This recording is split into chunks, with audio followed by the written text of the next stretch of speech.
Kami lanjutkan informasi di Sapa Indonesia Malam, Saudara. Tersangka kasus dugaan fitnah ijazah Jokowi, Roy Suryo, pagi tadi menjalani sidang perdana dalam gugatan pra-peradilan kedua. Ada 9 poin permohonan dalam pra-peradilan kedua Roy Suryo yang berlangsung di Pengadilan Negeri Jakarta Selatan, Saudara. Di antaranya adalah terkait dengan penetapan tersangka Roy Suryo pada 7 November 2025 yang dicantumkan kubu Roy Suryo sebagai penetapan yang tidak sah, tidak sahnya status tersangka karena dilakukan melawan hukum, Saudara. Poin lainnya yang diajukan adalah Roy Suryo sebagai pemohon meminta dipulihkan harkat martabat dan juga nama baik pasca ditetapkan sebagai tersangka kasus dugaan fitnah ijazah Jokowi. Sidang akan dilanjutkan pekan depan dengan pembacaan dan juga pembacaan putusan, Saudara, akan dibacakan pada 20 Juli mendatang. Sangat bermakna karena ini kalau kata Mas Gafur tadi ini disetujui atau ini dikabulkan, maka itu akan berpengaruh kepada didakwakannya pasal 32 ayat 1 kepada saya.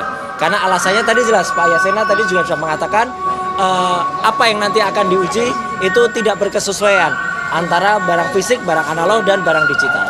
Jadi harapan kami ya teman-teman semua, kalau tadi ada yang pagi-pagi yang bertanya, apa yang mau kita harapkan dengan ini ya, kita berharap agar ini bisa mematahkan nanti pada pokok perkara ya. Saudara, dalam sidang pra-peradilan penetapan tersangka dalam kasus ijazah Jokowi, Roy Suryo mengajukan 9 poin permohonan. Di antaranya menyatakan bahwa penetapan dirinya sebagai tersangka tidak sah karena pasal yang didakwa mengalami perubahan. Lalu bagaimana kacamata hukum melihat hal ini? Apakah adanya perubahan KUHP yang baru ini dimanfaatkan kubu Roy Suryo dalam kasus ijazah Jokowi? Kita diskusikan dengan pakar hukum pidana dari Universitas Pelita Harapan, Bang Jamin Ginting yang telah bergabung di Sapa Indonesia Malam. Selamat malam, Bang Jamin. Selamat malam.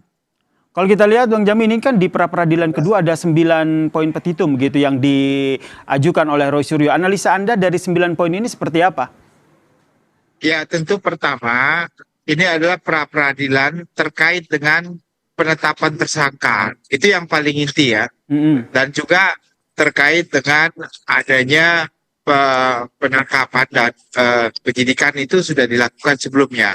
Nah, kalau terkait dengan pra-peradilan ini masih mengacu kepada ketentuan KUHP lama, bukan Undang-Undang 20 tahun 2025, tetapi masih pakai ketentuan 8 tahun 1981. Nah, di pasal 77 memang disebutkan di situ penetapan tersangka tersebut pertama syaratnya harus sudah pernah diperiksa terlebih dahulu sebagai saksi. Nah, dan mengacu kepada pasal di ketentuan putusan MK 21 tahun 2014, sebelum diperiksa dua alat bukti itu dan sudah pernah diperiksa sebagai calon tersangka. Nah, ini yang harusnya diperjuangkan mengenai penetapan tersangka menjadi tidak sah. Nah, dua alat bukti tersebut adalah dua alat bukti kait dengan pasal-pasal yang didakwakan kepada pasal-pasal yang disangkakan kepada dia. Nah, kalau pasal-pasal disangkakan, contohnya terkait dengan penghinaan atau pencemaran nama baik, dua alat bukti apa? Nah, dua alat bukti apa yang harus dibuktikan? Sekarang lebih berat lagi dengan ketentuan Undang-Undang 20 tahun 2025 ini khususnya ya. Alat bukti itu harus pertama autentik, kedua harus didapat dari suatu perbuatan yang tidak melawan hukum. Jadi dua syarat itu harus terpenuhi untuk dua alat bukti menjadikan seseorang menjadi tersangka. Nah, itu yang harus diperhatikan nantinya dalam pembuktian oleh kubu Roy Suryo maupun dari Polda Metro, bahwa Polda Metro sudah menghadirkan lebih dari dua alat bukti untuk menetapkan Roy Suryo sebagai tersangka. Nah, dua alat bukti itu harus benar-benar pertama tadi saya katakan autentik ya, autentisitasnya sudah terpenuhi. Yang kedua didapat bukan berasal dari perbuatan melawan hukum. Nah, itu yang harus diperhatikan. Ya, ini terkait dengan alat bukti. Kemudian yang juga menjadi sorotan dari poin tersebut adalah terkait dengan pasal yang disangkakan. Ini terkait dengan pasal Undang-Undang ITE. Ini dari kacamata hukum ini akan seperti apa?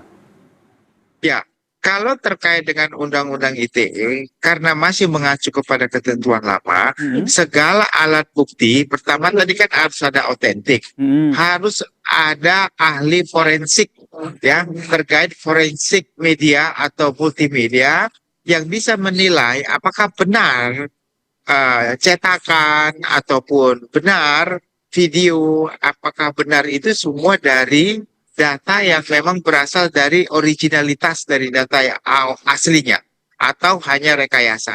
Nah, kenapa? Karena kalau untuk menetapkan orang tersangka harus ada alat bukti yang benar-benar otentik, bukan alat bukti yang direkayasa atau dibuat berbeda dari yang aslinya.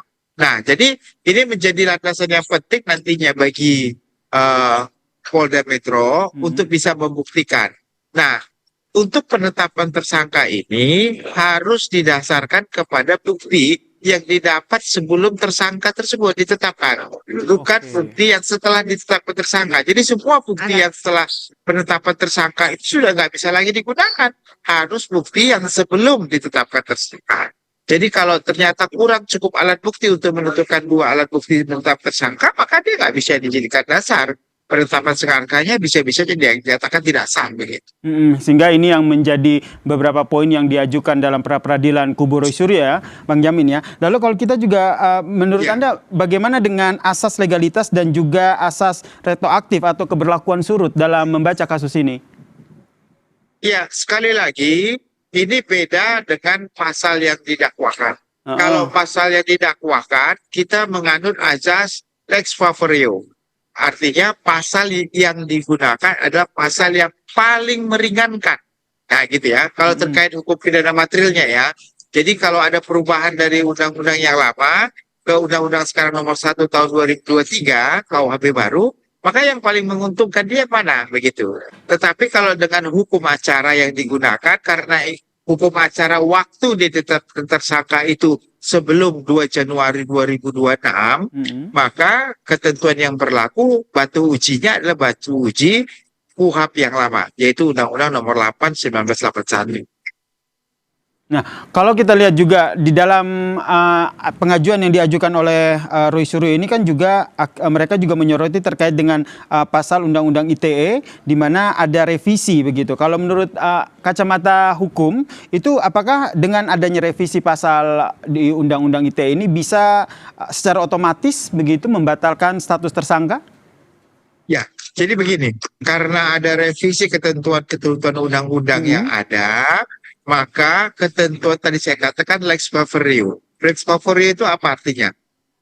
Diberi ke setiap orang pelaku tindak pidana yang pada saat dia melakukan tindak pidana terjadi perubahan terkait dengan pasal-pasal yang ditentukan, maka ketentuan perubahan pasal itu tidak boleh memberatkan dia.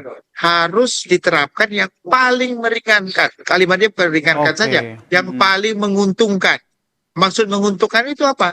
Dalam segala hal, apakah pidananya lebih rendah atau fasilitas yang didapatnya lebih menguntungkan dia. Jadi semua yang menguntungkan terkait dengan perubahan itu, pasal itulah yang digunakan, bukan yang memberatkan. Begitu.